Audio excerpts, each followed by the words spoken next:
You can't get a credit card, well, you shouldn't get a credit card without being able to read a credit card agreement. But if literacy is a struggle for you, how do you know what you're signing up for? I taught literacy to men in prison.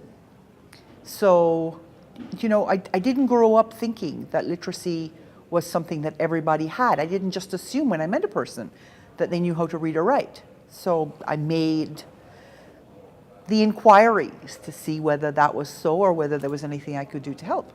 My job is to try and make things as simple as possible so that all the people that are used to hearing it sound like Latin or Greek get half a chance to understand what's going on. You educate by putting what you're trying to teach into the context of the person's life. One of the things that I have found so interesting as I have gone through this process now for so many years is that if I teach a concept and I use knitting as my example, I get all the knitters. If next week I present exactly the same concept and I use trombone playing as my example, now the trombone players are on board. The knitters, not so much, even though we just had this discussion in the context of knitting. People need it to be concrete to their personal experience.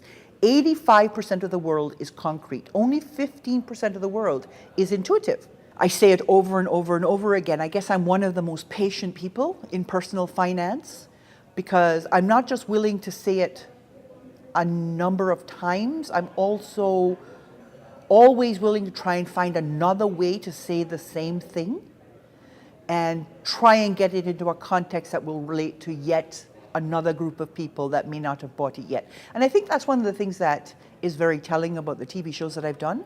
Because we have put it into the context of a mythology, because we talk about money in the context of the people's lives that we're dealing with on that show, all the people that can relate to that person buy what I'm saying. And then next week, there's a new couple that people can relate to. I think the only thing that stands between a person and what that person can do for themselves and for their families and for the rest of their world is their own belief in themselves.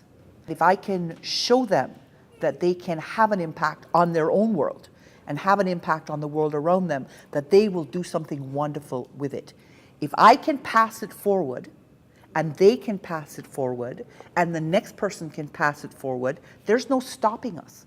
Okay, we can make the world into anything we want it to be. I mean, my children can read because I can read. My children's children will be able to read because I could read and I taught my children.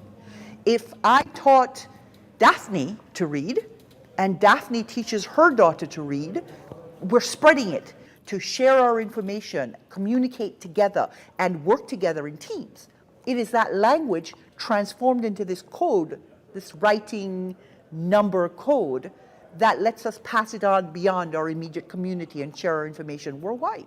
The code needs to be available to everyone, and then everyone can move forward together.